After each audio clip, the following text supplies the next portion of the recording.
Close your eyes and try to remember your very earliest memory. Maybe it's a moment from kindergarten or a toy you got for your fourth birthday.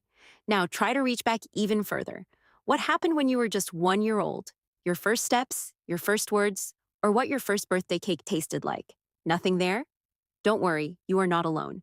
Every single person on this planet, including the greatest geniuses in human history, cannot remember the first 3 years of their lives.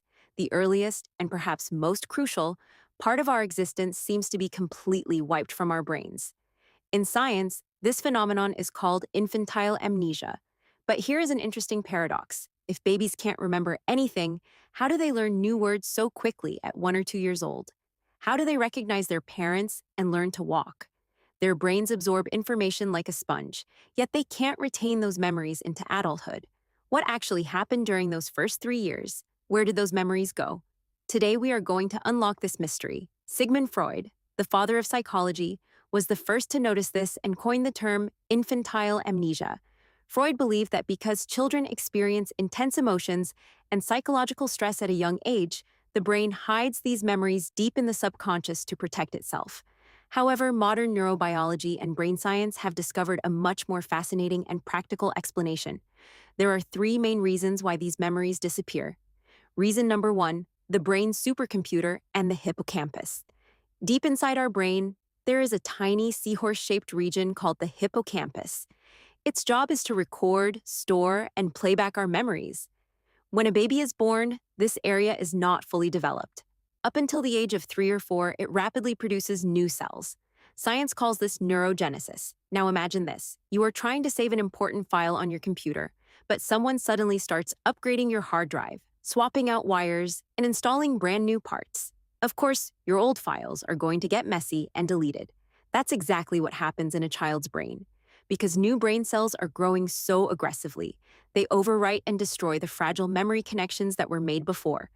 In other words, your brain was growing too fast to save the files. Reason number two, language and the way we code memories. How do we remember things? We usually remember them through words, stories, and logic. We form sentences in our minds like, that day, I went there, and this happened. But a 1 or 2 year old child doesn't have a vocabulary. They experience the world purely through senses, smells, sounds, and visual shapes. They don't have words for concepts like birthday, kindergarten, or joy, so the brain cannot store those memories in a format that an adult can understand. It's just like trying to open a file on your computer that is written in a foreign format your current software can't read. Your adult brain simply cannot decode your wordless childhood memories. Reason number three, self-awareness, or who is me? For a long-term memory to form, you need to understand one key concept. This happened to me. This is called autobiographical memory. Interestingly, do children under the age of 2 recognize themselves in a mirror, or do they think it's someone else?